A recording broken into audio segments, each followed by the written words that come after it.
So with the NBA shifting towards its young guys, I thought I'd talk about some of the players that I think are going to take a next jump in the following season. Some guys that are probably going to become all-stars or probably even superstars in that matter. These 5 guys have the talent and the work ethic and have been put in the right position to probably take that mantle up and take the next jump into superstardom. So let's talk about it. But before I get started, hi, I'm B. I've been making content for a little minute now on YouTube, and it's been picking up a lot of traction lately. I've pulled over 1,000 subs in just the past month, and that's just been insane. The support you guys have been giving is insane, and a lot of people seem to be enjoying the content on the channel.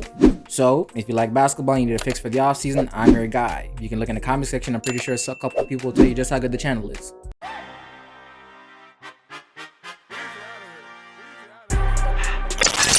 Now, the first player I think that will be taking a significant jump in their game next season is Rj Barrette. Rj Barrette is one of the better two-way players in the NBA, and he showed that last season, averaging 20 points per game, 5.8 rebounds, and 3 assists on 40% shooting and 34% from 3. Now, while the shooting percentages did take a dip from the previous season, you can chalk that up to not only higher amounts of shots at the volume he was taking them, and overall not having a solid point guard throughout the entire season to get him any easy looks, and the team chemistry being completely garbage throughout majority of the year.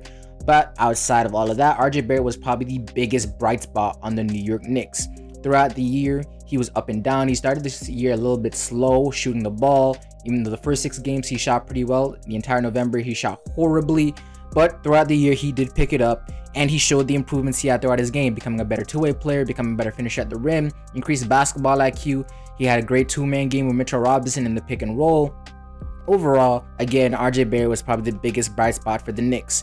And going into next season, it's clearly what he needs to work on. As with Jalen Brunson here, he's probably going to have a little bit more extra looks. If the Knicks were to trade Julius Randle, he'll have the full keys to the offense. But even with Julius Randle still here, I think RJ still takes that mantle as the #1 guy on this team. And you can still look for him to have a season where he averages 24 to 25 points, 5 to 6 rebounds, probably 3 to 4 assists, and just cements himself as one of the best two-way players in the NBA and gets his first all-star berth, probably even gets his name up there in the echelons of probably superstars in the NBA, and probably lead the Knicks back to the playoffs with a solid point guard in Jalen Brunson. Not to do all of that, he'll definitely need to become a better shooter because he was miserable from anywhere outside of the paint this entire season, shooting barely 30% in the mid-range area, and then again only shooting 34% from the three-point line, even though he shot 40% the year before. But again, with increased volume, you can expect the dip, and I think you'll definitely see a higher level of consistency going into his next season. And he's only 22 years old, or going to be 22 years old.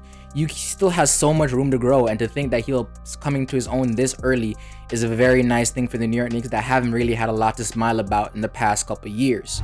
The next player that I think will be taking the biggest jump next year is Tyrese Haliburton. Tyrese Haliburton is one of the better marksmen in the NBA and one of the best pure point guards in the NBA. After being traded to the Indiana Pacers, in the 26 games he played for them when he had full reins of an offense, he averaged 17.5 points, 9.6 rebounds, 1.8 steals on 50% shooting, and 42% from 3. Now, while that's only a 26-game sample size, I think you can expect a lot more coming from him the following year. This is the first full season he will be without having to play behind another ball-dominant guard. This is one of the first years he'll probably have the keys to an offense complete to himself. He won't have to share the ball with Malcolm Brogdon since the Pacers already traded him. And if some of the DeAndre Ayton rumors about him coming to the the Indiana Pacers is true, you can see a dynamic duo brewing in Indiana, and you can give them a lot of things to be happy about. Right now, Tyrese Haliburton has had a problem with being a little bit aggressive. Sometimes there's games where he's very aggressive and you see him get 25 points, rattle off 9 assists, and looks like the best guard on the floor. And there's other games where he sits back and has a nice 10 and 5 and he doesn't seem that aggressive. He seems to really be into getting his teammates involved in the game as a point guard. But with his offensive gifts, if he does look towards becoming even more aggressive, looking for his own shot, and then letting that develop into finding his teammates a little bit more, you can see him averaging nearly 22 and probably 8 to 10 assists next season on the same shooting percentages, and look to have his first all-star berth and probably have the Indiana Pacers as one of the teams with their names in the play-in. I don't know if they'll probably make it, but I don't think they'll be one of the upper echelon teams in the East. But with him here, they definitely have a bright future. Now, the next player I think that will be taking a massive jump next season is Wendell Carter Jr. Now, Wendell Carter Jr. is a player that got traded to the Orlando Magic for Nikola Vucevic in that Chicago Bulls trade. and ever since being here, he has flourished. Now, while he did start the year a little bit unaggressive, as the months went on, he increased his points per game every single month outside of December. He showed a massive ability in his growth as a shooter, taking over 200 threes this season and shooting 32% on them versus the 26% I think he shot the years before. We're only taking 70 attempts. He's one of the bigs that has basically a touch almost every single where on the court from the three-point line mid-range, and has a very nice touch at the rim. Offensively, he is just a jack of all trades yet a master of none, and I think if he does master his inside ability, master the mid-range jumper, or just becomes an even better three-point shooter, you can see massive jumps in his game. And even with somebody like Paolo Banchero here and him probably taking the reins as the #1 player, I think you'll see Wendell Carter Jr. up his scoring to at least 18 points per game, 10 rebounds. And while he's not the biggest shot block in the NBA, he's also a very good defender. And being a power forward in the league, you're probably out on the perimeter guarding more than you are on the inside, so you can understand why his block and steal numbers probably don't look that great. But he's very disciplined, he's able to stay down on his feet, he uses his size to play defense, and he has very quick feet for somebody that big. He doesn't jump and get into a lot of foul trouble, he understands his limitations, and he's just been very good for the Orlando Magic team, and he's erected himself as the #1 option. And going to next season, I think he'll definitely still have that mantle, and he'll grow even more and show why he's one of the better bigs in the NBA. Now, the next player I think that will be taking a massive jump next season is Kendall Johnson of the San Antonio Spurs, not only because of ability, but because of opportunity. With DeJounte Murray now off this team, Kendall Johnson can no longer be the guy that scores majority off ball. This season, I think his priority has been becoming a better shot creator and becoming a better on-ball scorer. As last season, as mainly a off-ball threat, he still averaged 17 points per game, 5 rebounds, 2.1 assists on 47% shooting and 40% from 3. Great numbers and great shooting ability, but he is hindered in his ability to create off the ball, and that was left up to DeJounte Murray. But with DeJounte Murray now gone, he has entered the realm as the San Antonio Spurs #1 option and the guy that they'll probably look to piece next to whoever they pick up in the next draft. Kendall Johnson is a guy that is able to score all over the court. He has a very strong build at the shooting guard, small forward position. He's very good at the rim, very good three-point shooter. He's very good at stepping in and taking mid-range jumpers. Overall, he just doesn't have the creating and playmaking chops that you'd want, and you'd hope that is what he's working on going into the next offseason, as he will have those jobs with DeJounte Murray gone, and I think he will definitely answer the call and live up to expectations. As the season went on last year, he got the ball in his hands a little bit more and more, and as time went on, his scoring went up, and his efficiency just didn't take that much of a hit.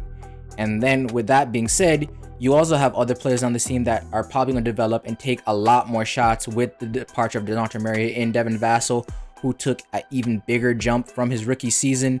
So overall, look at Kendall Johnson as probably the guy that's about to take the biggest jump for the San Antonio Spurs next year and be the main focal point of their offense. I think you can definitely expect averages of over 20 points per game, over 6 rebounds, over 3 assists, on about the same level of efficiency from him next season. But you can also hope that you see some improvements on the defensive end also, because while he isn't a chair and he isn't a negative, he's also not a positive. He's pretty neutral. He's not crazy athletic. He's a pretty good team defender, but when he's in the one-on-one situation, he either gets beat by guys that are either bigger than him, since he plays the 3 a lot, or he gets beat by guys that are quicker than him when he plays the 2.